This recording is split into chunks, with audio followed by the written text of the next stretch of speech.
안녕하세요. 김새벽입니다. 오늘은 오스티움이라는 선물 거래소에 대해서 말씀을 드리려고 합니다. 오스티움은 많은 퍼프덱스 중에서 하나입니다. 근데 이제 기회가 있을 것 같아서 오늘 좀 소개를 드리려고 하는데요. 현재는 아비트럼 위에서 돌아가는 선물 거래소이고요. 특징이라고 하면은 코인뿐만 아니라 지수나 주식, 외환, 원자재 이런 것들도 거래가 가능하다는 점입니다. 보통 퍼프덱스에서는 코인만 선물 거래를 지원하는데 독특하게 일반 주식이나 기타 실물 자산들도 선물 거래가 가능하다라는 게 특징입니다. 현재는 3.5밀리언 달러 투자를 받았고요. 우리나라 돈으로 한 40억, 50억 조금 안 되는 돈을 투자를 받았습니다. 꽤 예전에 받은 거라서 후속 투자가 있을 거라고 생각을 하고, 얼마 전에도 이제 오스티움의 후속 투자를 알리는 그런 힌트 같은 트위터가 하나 올라오기도 했었습니다. 근데 공식 홈페이지 가보면은 VC가 여러 곳들이 보이는데, 이게 현재 발표된 VC 외에도 다른 VC들의 로고가 많이 들어가 있는 형태입니다. 그리고 그 밑에 뭐 코인베이스도 들어가 있는 상태고, 아마도 조만간 후속 투자에 대해서 발표가 있을 거라고 생각합니다. 그래서 오스티움을 왜 해야 되냐, 어떤 장점이 있냐, 이런 것들을 한번 생각해 보면 현재 거래량이 조금 낮은 상태고요. 하루 기준 거래량이 83밀리언 달러 정도 나옵니다. 굉장히 적은 수치고, 이제 현재 라이터나 엣지엑스 같은 이미 이제 2위, 3위 하는 퍼프덱스들은 하루 거래량이 8빌리언에서 12빌리언 달러 정도 나옵니다. 그러니까 거의 엣지엑스 비해서 100분의 1 정도 거래량을 보이고 있는 상태입니다. 물론 엣지엑스나 라이터는 자체 메인넷이 별도로 있습니다.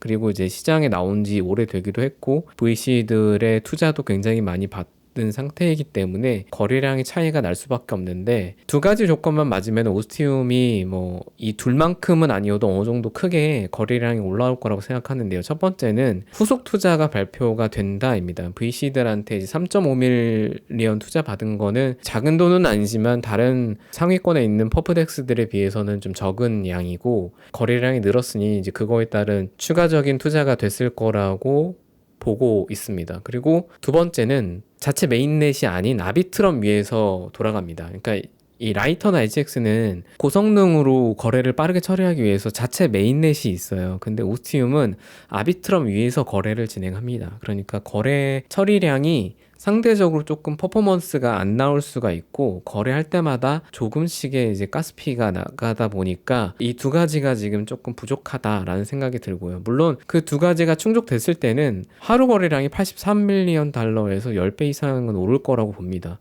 그래서 지금 우리가 아직 이제 프로젝트가 더 성장하기 전에 빨리 진입을 해서 포인트를 쌓아 놓자, 이런 개념으로 추천을 드리려고 합니다. 라이터나 HX도 이렇게 제품이 성장하기 전까지는 거래량이 굉장히 적었어요. 올해 4월만 해도 절대 10빌리언 이상 거래량이 나오지가 않았고, 그때 채굴 해두신 분들은 지금 포인트 넉넉히 받으시고 이제 토큰 발행 때 얼마를 벌게 될까, 이거를 기다리고 계시겠죠. 그래서 지금 뭐 라이터나 HX도 저도 작업은 하고 있지만, 여기에 돈을 쓰는 것보다 좀 성장 가능성이 보이는 그런 퍼프덱스에 일부 참여를 해보는 게 좋은 전략이 될 것 같습니다. 이 화면이 오스티움의 거래소이고요. 이제 종목들을 보시면은 기본적으로 크립토 종목들이 몇 가지가 있고, 그 다음에 이제 지수들, 주요한 지수들이 있고, 이제 외환 거래도 가능하고, 주식들도 있습니다. 그리고 원자재들도 있죠. 종목이 지금 많진 않은데 이제 계속 종목이 늘어날 거라고 생각을 하고요. 그래서 앞으로도 이제 단순히 코인 거래만 되는 퍼프덱스가 아니라 온체인 상에서 주식이나 지수나 원자재, 외환 이런 것들을 다 거래할 수 있는 그런 방향으로 나아갈 거라고 보고 있습니다. 한 가지 팁은 이제 들어가서 거래를 하실 때 다른 거 거래하시기보다 이 원자재 금을 거래를 하시는 걸 추천드립니다. 왜냐면 수수료가 금은 좀 쌉니다. 그래서 뭐 지금 보시면은 포인트 2배 준다 해서 BNB랑 리플, 뭐 하이퍼리퀴드 토큰을 거래하면 더 준다라고 하지만, 수수료를 막상 따져보면 우리가 이거를 지정가가 아니고 시장가로 거래를 한다라고 했을 때는 금을 그냥 거래하시는 게 훨씬 더 낫습니다.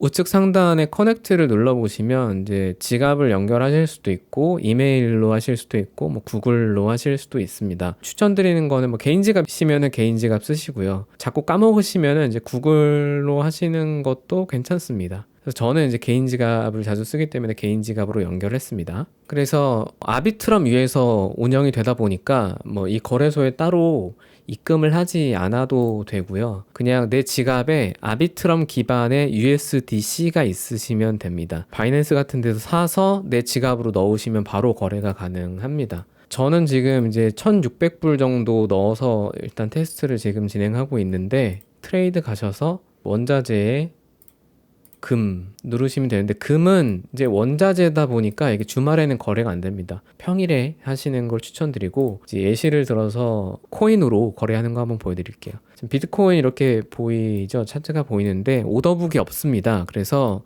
여기에 내가 얼마를 살 건지를 입력을 하시고 1000불 정도 산다고 가정을 하고 레버리지를 10배 놓고 TP나 스탑로스 설정하고 바로 잡으셔도 되는데, 그냥 바로 샷탑하실 거면은 그냥 지금 상태에서 바로 사면 됩니다. 이렇게 누르면 이제 지갑에서 승인하라는 내용이 뜨고요. 지갑에서 승인을 하면은 포지션이 이렇게 잡힙니다. 지금 보시면 포지션이 잡혔고 10배 레버리지로 지금 거래를 진행을 하고 있습니다. 그래서 사서 뭐 내가 실제로 거래를 할 거다 그러면 일반 거래소 쓰지 마시고 이런 탈중앙 거래소 쓰시면 나중에 또 토큰 보상을 주니까 실매매도 여기서 하시면 좋을 것 같고요. 그리고 이제 그냥 나는 거래량 작업만 할 거다 그러면은 보유를 조금 해두셨다가 포지션을 클로즈 눌러가지고 100%를 그냥 시장가로 정리를 하시면 됩니다. 그러면 지갑 서명하라는 내용이 뜨고 서명하면 포지션이 종료가 됩니다. 지갑 서명을 이렇게 2번씩 해줘야 되거든요. 그래서 이런 지갑 서명을 해야 된다라는 게 뭐 여기에 이제 한 번 클릭으로 그냥 진행할 수 있게 하는 서명을 미리 해두시면 좋은데, 뭐 이런 과정들이 유저 입장에서는 좀 번거롭습니다. 그게 다 아비트럼 위에서 지금 돌아가기 때문인데요. 팀도 그 현황을 지금 인지를 하고 있을 것 같고, 나중에는 이제 자체 메인넷으로 가지 않을까 싶습니다. 이제 이렇게 아비트럼 위에서 트랜잭션 할 때는 유저도 불편하고, 거래 수수료가 거래소 자체 수수료도 있지만 이제 트랜잭션 가스피도 나가기 때문에 이런 구조가 적합하진 않은 것 같아요. 그래서 자체 메인넷으로 갔을 때는 밸류가 조금 더 올라갈 수 있기 때문에 그런 성장에 대한 가능성을 미리 생각해 볼 수 있다. 그래서 지금은 좀 불편하지만 우리가 미리 작업을 해두면 나중에 보상을 크게 받을 수 있을 것 같다. 이런 차원에서 조금 추천을 드립니다. 사용하실 수 있는 링크는 제가 댓글에 남겨드릴 테니까 댓글 보시고 진행하시면 될 것 같고요. 지금 원클릭 트레이딩을 제가 활성화를 했는데 한번 해보겠습니다. 크립토를 살 때 이제 1000불어치를 산다라고 했을 때 지갑 승인 없이 바로 이렇게 포지션이 잡히고요. 그리고 닫을 때도 바로 닫힙니다. 원클릭 트레이딩을 활성화해 두시면 좋을 것 같고, 그렇게만 하시면 이제 뭐 가스피도 안 나가기 때문에 거래하실 때 불편함은 없으실 것 같아요. 수수료는 시장가가 조금 더 많이 나가고 이제 지정가 리밋 거래는 조금 덜 나갑니다. 거의 0%로 제가 알고 있어요. 그래서 불편하시더라도 수수료 안 내겠다 하시면은 지정가 거래하시고, 그게 아니시면 그냥 마켓으로 거래하셔도 무방합니다. 거래량 기준이니까 거래량을 조금 많이 쌓아두시면 좋을 것 같아요. 그래서 오늘 영상은 여기서 마치고 다음에는 다른 영상으로 인사드리겠습니다. 감사합니다.